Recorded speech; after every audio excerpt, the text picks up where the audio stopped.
Bismillahirrahmanirrahim. Assalamualaikum warahmatullahi wabarakatuh. Asyhadu an la ilaha illallah, asyhadu anna Muhammadar Rasulullah. Allahumma sholli ala sayyidina Muhammad wa ala ali sayyidina Muhammad. Kama sholaita ala sayyidina Ibrahim wa ala ali sayyidina Ibrahim. Bil alamina innaka Hamidum Majid. Sebelumnya kita panjatkan dahulu doa kepada Gusti Allah Ingkang Maha Agung untuk saudara kita yang telah bermurah hati memberikan sholawatnya kepada channel dakwah ini, sehingga channel dakwah ini dapat eksis tangguh paling tidak hingga detik ini untuk hadir dalam ruang-ruang diskusi kalian semuanya, baik di mancanegara maupun di dalam negeri. Semoga sholawat itu menjadi catatan langit amal soleh bagi mereka dan keluarganya kelak, dan insya Allah Allah akan menggantikannya dengan pergantian yang lebih baik lagi. Amin amin ya rabbal alamin. Begitu juga untuk seluruh viewer terkasihku dimanapun kalian berada, di mancanegara maupun di dalam negeri. Tetap diharapkan untuk selalu always dan always selalu ya, anti skip dan anti download. Meskipun kadang-kadang iklannya panjang bikin kita merasa terganggu jadinya ya. Tapi ya kenyataannya seperti itu. Silahkan bagaimana kalian untuk mensikapinya. Berikutnya juga atas doa-doa baiknya aku ucapkan terima kasih ya.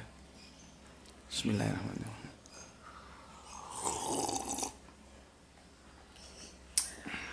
Pengusir dingin, kopi pagi. Aku nggak bisa sebutkan satu persatu ya. Aku ucapkan terima kasih atas doa-doa baik kalian untukku ya. Semoga kebaikan itu juga tercurahkan untukmu. Kemudian seperti biasanya yang berkenan silahkan di-share link-link kajian dari channel dakwah ini ya. Sehingga kamu punya catatan kamu telah ambil bagian dalam syiar dakwah Islam. Oke, itu semua sudah aku buka ya, dan aku lanjutkan dengan salam kita ya. Salam Islam rasional, Isra. Islam rasional. Oke, dalam mampir ngombe kali ini kita diskusikan yang ringan-ringan saja ya, nanti menjadi bahan perenungan kita bersama. Jadi mampir ngombe itu ciri khasnya dia disuguhkan dalam menu yang sedikit lebih ringan daripada kajian senja kita, kajian utama kita ya. Kita sekarang berbicara tentang kebaikan, dan kebaikan itu datangnya dari mana saja ya. Maka ambillah kebaikan itu walaupun datangnya dari mana saja. Itu nanti identik dengan ambillah kebenaran itu walaupun datangnya dari mana saja ya. Oke. Sebelumnya aku bacakan dulu komen dari kalian kemarin ya, ketika kita sudah bahas Masjid Diror ya. Masjid Diror, mudorot, kejelekan, keburukan masjid seperti itu harus dimusnahkan ya, karena dia membuat kekacauan. Oke. Aku bacakan dulu komen kalian yang masuk dari kajian kita tentang Masjid Diror kemarin ya. SNP Tuban Channel, SNP ya, bukan SMP. Tuban hadir nyimak Gus. Oke, terima kasih Mas. Gimana kabar Tuban? Semoga selalu dalam keadaan baik-baik saja. Oke, matur nuwun. Ini nggak salah komen pertamamu ya. Semoga kerasan di sini. Kemudian Kang Rufano Fitra, Assalamualaikum. Waalaikumsalam. Depok hadir menyimak kajian pandangan objektifnya tentang keadaan masjid dan asbabun nuzul tentang surah At-Taubah ya, 107 108 ya Gus. Oke, terima kasih, sama-sama juga ya. Semoga bermanfaat. Terima kasih atas pencerahan dan ilmunya Gus. Semoga GM selalu always dilimpahkan rezeki yang barokah dari Gusti Allah Ingkang Maha Agung. Salam Isra, Islam rasional. Terima kasih ya atas doamu untukku. Aku juga berdoa untukmu menjadi lebih baik lagi. Siapa tahu di kantor nanti pangkatnya ya naik kepangkatan ya di kantor. Kalau kita ini orang jalanan nggak punya pangkat. Siapa tahu nanti naik menjadi kepala bidang, menjadi kepala biro. Oke, terima kasih untuk Kang Mas Rupano Fitra ya. Semoga sukses selalu dalam tugasnya. Amin amin ya robbal alamin.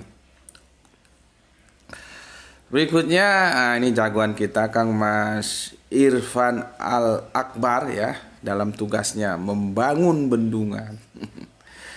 Oke, gue sudah dipahami keresahan Bapak Kunto Wijoyo yang mana memang mengkerdilkan fungsi masjid ini masih berlanjut terus hingga hari ini. Itu juga PR kita bersama karena masjid merupakan representasi kaum yang tinggal di dekat masjid tersebut. Jika kaum di situ emang delahom itu bahasa Malang ya, ngelak. Delahom itu apa ya Indonesianya ya? Aku juga sulit. Nanti biar dia sendiri yang menerjemahkan dalam bahasa Indonesia, nggak tahu delahom itu apa. Termasuk kiai atau ustadznya. Maka akan tercermin dari aktivitas delahom pada masjid tersebut. Kalau kami di Malang terbiasa, oh delahom ikon gitu. Delahom saja kau itu gitu.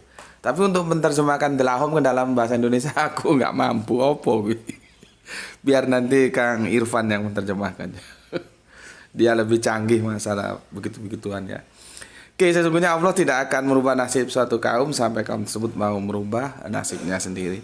Semoga ini menjadi trigger bagi kita semua untuk menghidupkan masjid di sekitar tempat tinggal kita mulai dari sekarang. Amin, amin ya rabbal alamin. Ya, seperti yang disampaikan oleh Kang Mas Irfan Al-Akbar ini bagus ya. Kita nggak usah terlalu muluk-muluk, kita melakukan apa yang bisa. Masjid sekitar kita ya, masjid sekitar kita aja. Kalaupun nggak ada masjid lebih kecil, musola atau langgar, ya langgar sekitar kita aja. Kita mulai dari apa yang kita bisa, ya. Nanti bergerak, semakin menjadi gerakan bersama itu alhamdulillah. Sehingga masjid tidak lagi dikerdilkan hanya sekedar untuk tempat sholat, ibadah ritual saja. Tapi kembali seperti mana Kanjeng Nabi, masjid itu tempat untuk membicarakan semua permasalahan umat. Ya.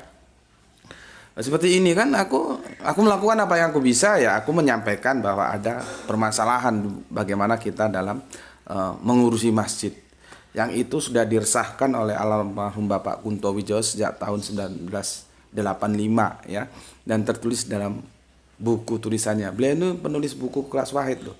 Karya sastranya tentang pasar itu bagus. Cari pasar gitu ya, agak tebel gitu. Novelnya itu bagus banget.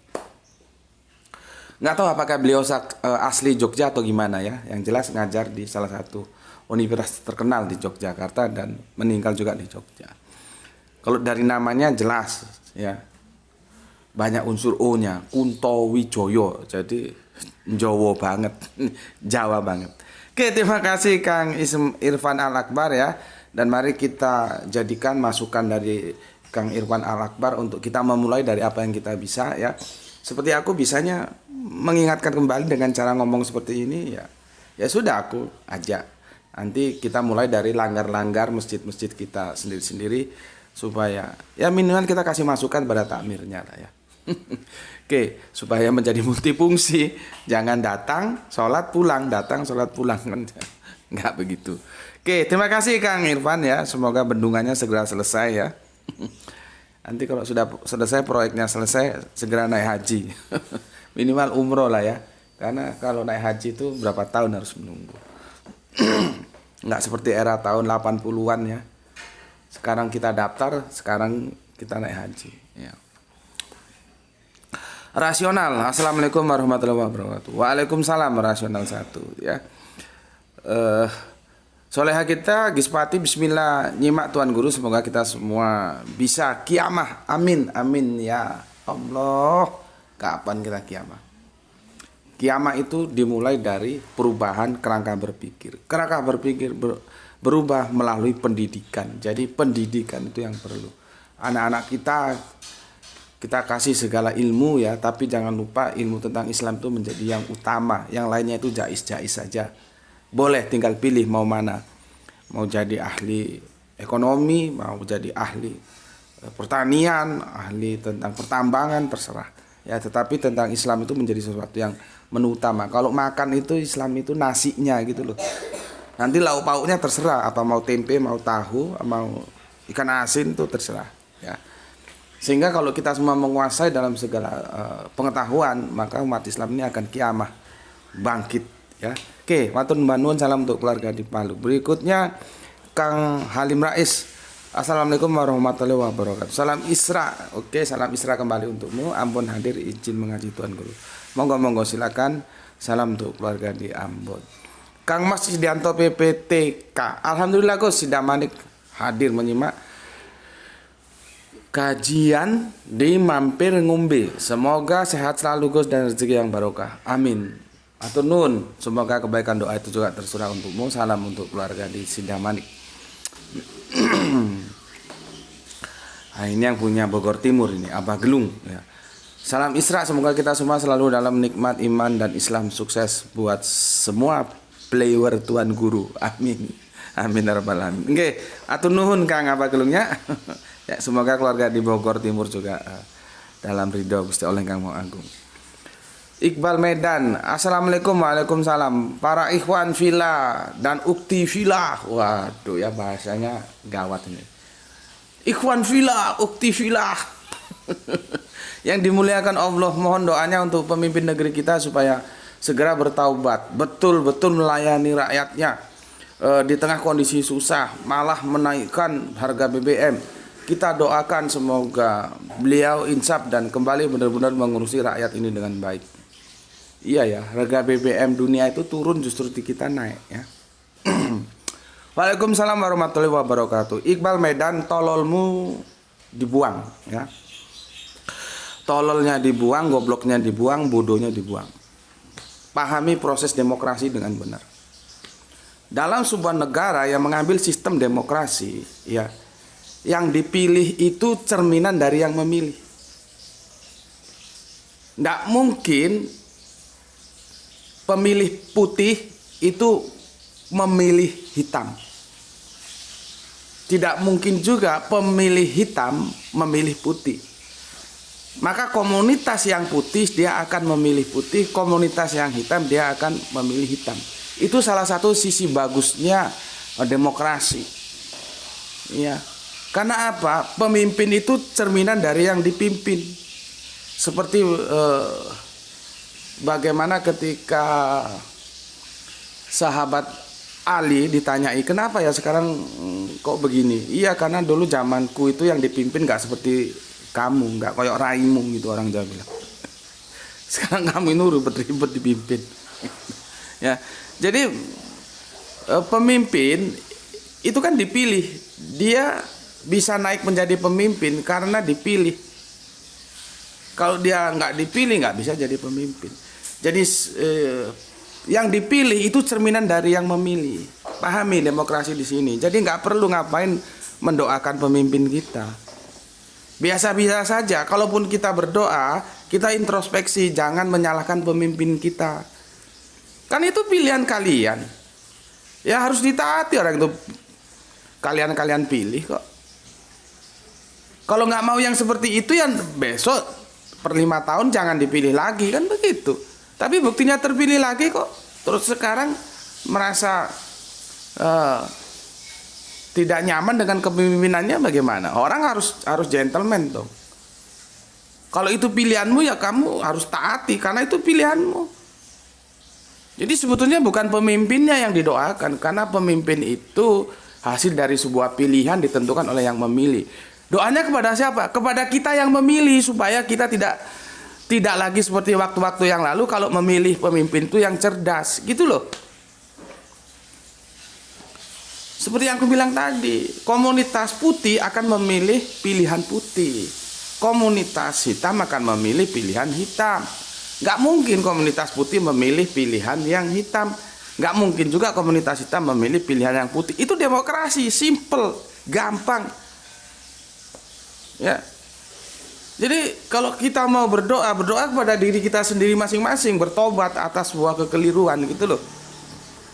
Makanya aku bilang demokrasi itu boleh tumbuh dan berkembang kalau dia dipenuhi oleh 2 syarat. Pertama, ekonomi mapan. Yang kedua, pendidikan mapan. Selama 2 pilar ini tidak tumbuh dengan baik, maka demokrasi itu akan terseok. Bukan demokrasinya yang salah, karena dia sistem. Sistem itu bisa berjalan kalau dia didukung oleh faktor-faktor pendukung yang diinginkan, gitu. Jadi kalau kamu ngajak berdoa, doakan pemimpin. Ngapain doakan pemimpin? Ya doakan diri kita sendiri. Karena pemimpin itu kan berjalan atas dasar kita yang memilih dia. Jadi kita harus taati. Gitu. Itu proses demokrasi begitu, bahwa pemimpin itu cerminan dari yang dipimpin, karena dia naik berdasarkan yang memilih, gitu loh. Sekarang kalau misalkan dia sekarang merah, ya berarti yang memilih dulu juga merah dong. Nah kalau merah itu kurang bagus, ya kamu atau pemilih itu ya introspeksi, maunya apa? Oh, sekarang kita ganti hijau misalkan, hijau. Lalu mau ganti apa? Putih. Ikuti semua aturan main yang sudah disepakati. Ya, berapa per 5 tahunan? Ya sudah, ikuti itu aja. Jadi kita belajar masa lalu untuk kebaikan masa yang akan datang. Gitu. Intinya pemimpin itu cerminan dari yang dipimpin. Karena pemimpin itu naik hasil dari pemilihan yang memilih itu, yang kemudian dipimpin. Gitu ya, kerangka berpikirnya gitu. Jadi sudah, nikmati saja. Oke, semoga ini bisa dipahami ya. Jadi kalau mau berdoa, doa kita untuk diri kita sendiri masing-masing.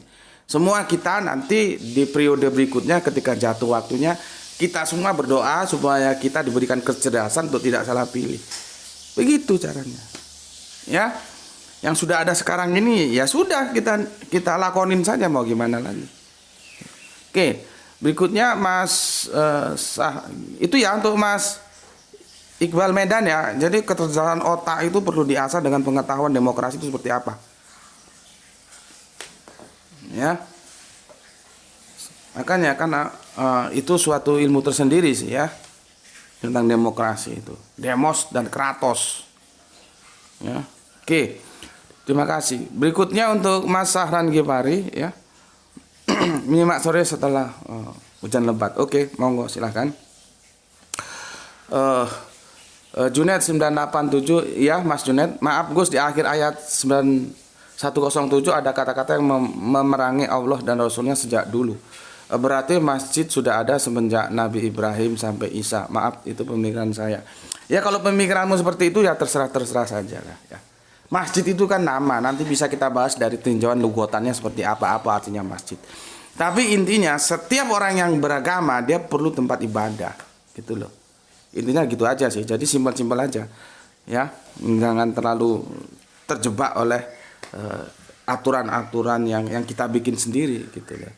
Simpelnya Nabi Ibrahim itu mengenalkan tentang Allah, maka dia juga perlu tempat di mana dia akan bersujud kepada Allah. Masalah nanti disebut bait Allah, sinagog, disebut masjid, itu kan sebutan, tapi substansinya sama aja, semua itu bait Allah. Ya. Atau kita baitullah, berubah lagi kan dialeknya. Israel, ya, Ibraniun, bait Allah, Arabiun, baitullah. Ya. Tapi substansinya sama saja. Oke, Mas Junet, terima kasih. Berikutnya yang punya Yogyakarta, Mas Edi Margono. Oke, terima kasih.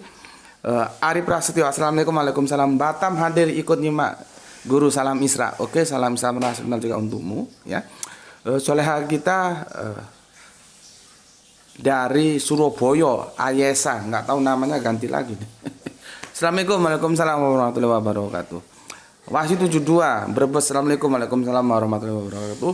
Hadir nyimak Gus Brebes Isra. Siapa lagi ini? Akomar Udin. Assalamualaikum. Waalaikumsalam. Bandung hadir Gus. Oke, salam Isra. Ada hadis yang menyebutkan akan datang zaman di mana pada zaman itu Islam tinggal hanya namanya saja, masjid hanya tinggal bangunannya saja. Saya tanya apakah itu terjadi pada zaman sekarang? Ya terserah. Kamu rasakan aja sendiri. Apa ini kan dalam konteks beragama ya. Islam tinggal namanya saja, masjid tinggal bangunannya saja. Kamu setelah jawab sendiri itu. Kan itu nanti kamu bisa menemukan jawabannya. Dalam konsep beragama begitu. Dalam konsep Pancasila kalau aku bilang, apakah sekarang Pancasila ini tinggal namanya saja atau benar-benar kita hidup dalam Pancasila? Ya, sama sebetulnya substansinya. Kita ngomong Pancasila, tapi apakah kita hidup dalam Pancasila? Sama dengan sekarang, Islam. Masalahnya kita hidup dalam aturan Islam enggak? Masjid. Masalahnya masjid itu kita fungsikan enggak? Itu jawaban ada pada kalian sendiri. Ya, kalian yang bisa lebih tahu. Ya. Oke, terima kasih untuk Kang Mas Akomar Udin. Berikutnya Mas Junet lagi ini ya. Assalamualaikum Gus, maaf Gus, kalau menurutku masjid hanya simbol dari Islam. Masjid yang sesungguhnya adalah bumi. Iya, ada hadisnya itu ya. Silakan ditampilkan hadisnya ya. Kemudian soleha kita Panti Wijaya, Jakarta. Fenti Wijaya, Jakarta, nyimak Tuan Guru. Oke, terima kasih untuk soleha kita Mbak Fenti. Haji Rudi, Surabaya hadir Gus. Oke, Surabaya. Kapan main ke Batu? Sekitar berapa ya? Kalau nggak macet 3 jam lah ya. Surabaya Batu. Oke, Haji Rudi ya. Matur Mbah Nun ya. Arek-arek Surabaya. Kemudian Kang Ikhwan Tamin yang punya Tangerang ya. Oke, salam Isra. Terima kasih ya. Salam Isra juga untukmu. Oke. Berikutnya Kang Ramadan. Wonosobo nyimak Gus, salam Isra. Oke, salam Isra untukmu. Lanjut Nario Endri Tulungagung masih nyimak Gus. Oke. Herman Edison. Oke, jempol 3. Didik nyimak Gus. Oke. Empu 99. Oke. Cainko. Oke. Rizal Wahyu Rembang, nah ini junior kita yang rajin belajar. Oke. Menahem Pitu. Oke. Terima kasih sudah aku bacakan semua sebagai bentuk apresiasiku kepada kalian semuanya ya. Sekarang kita masuk ke topik. Aku baca 2 sumber ya yang agak berbeda. Nah, aku bilang gini dulu, diaspora dulu ya. Diaspora itu bisa diartikan tersebar, keluar, perantauan gitulah. Maka ada nanti istilah Yahudi diaspora ya. Jadi Yahudi diaspora itu adalah orang Israel yang tidak hidup di tanah Israel. Itu disebut diaspora ya. Nanti ada juga gereja diaspora gitu, ada juga ya. Oke, itu artinya bisa menyebar, bisa perantauan, bisa hidup di luar Israel gitu ya. Bismillahirrahmanirrahim.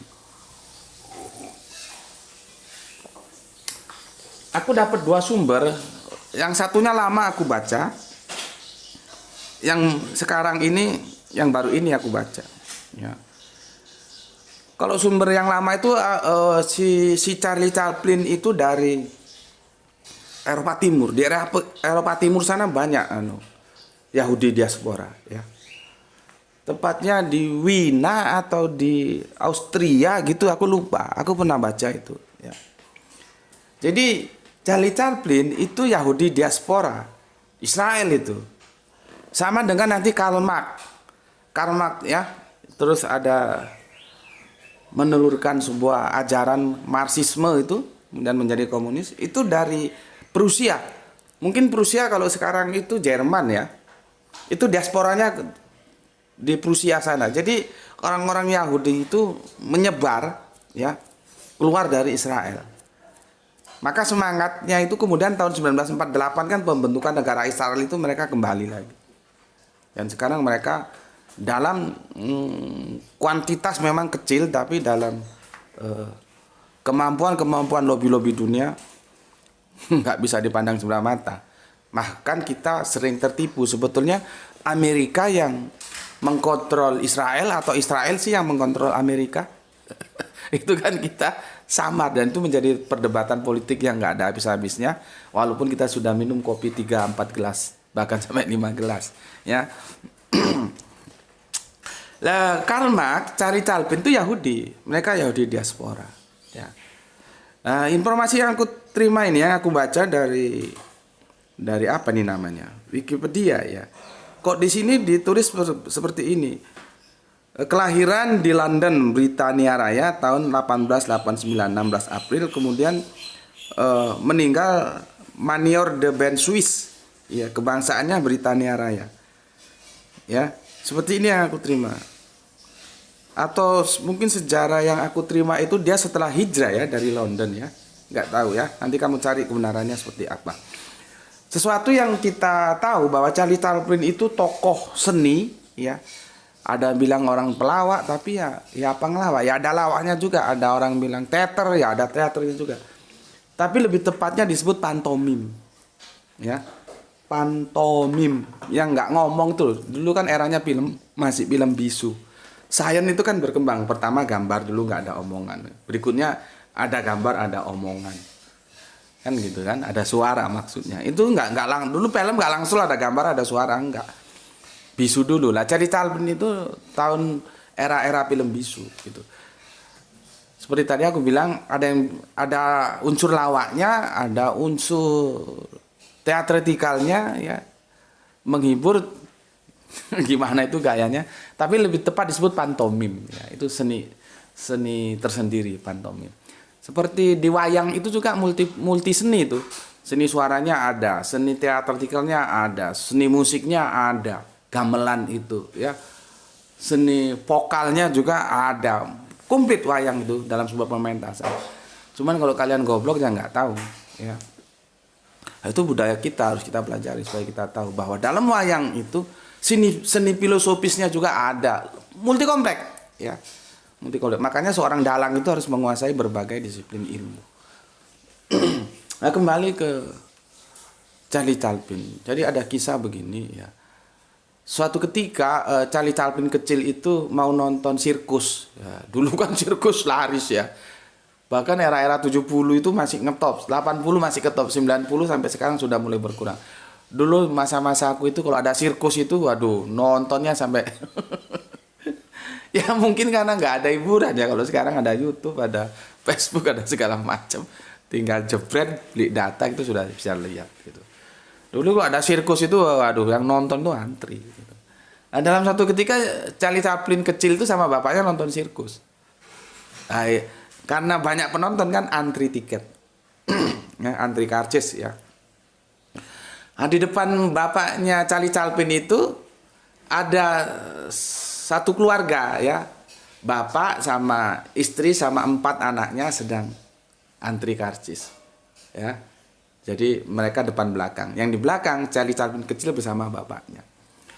Ketika sampai di giliran bapak yang satu keluarga diajak nonton semua ini ya,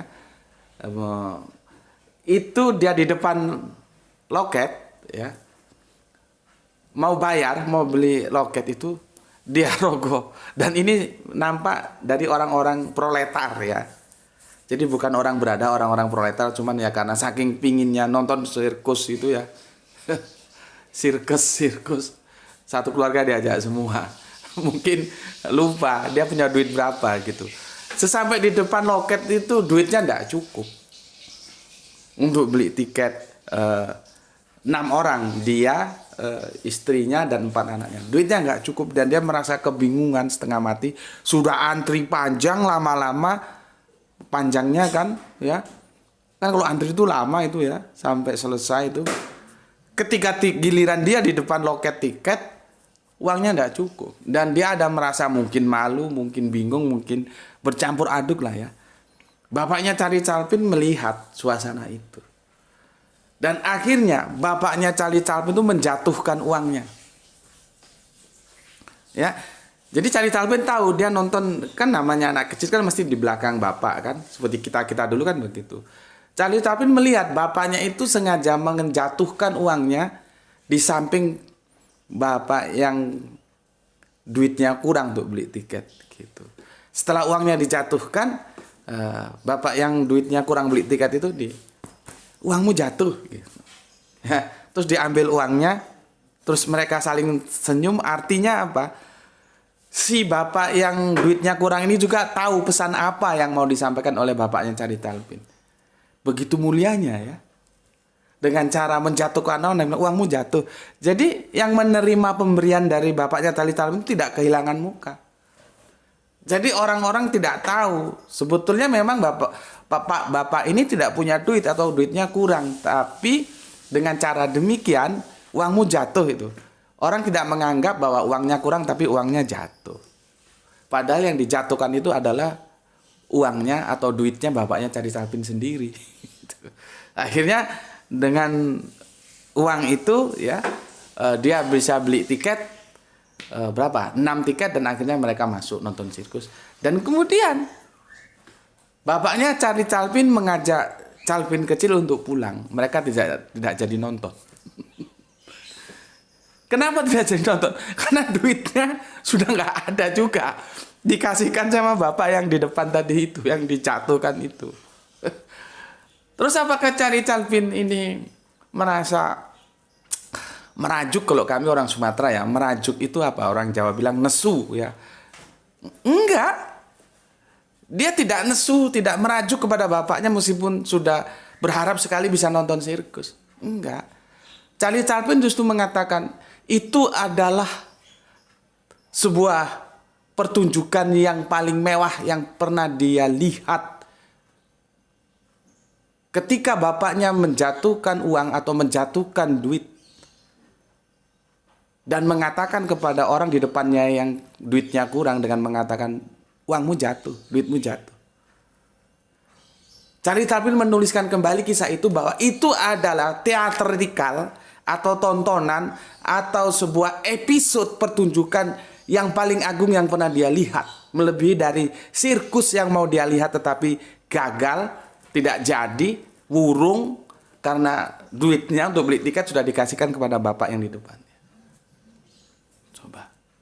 Pesan apa yang bisa kita ambil? Pertama, sang bapak tidak menimbulkan si penerima pemberiannya itu menjadi malu hati.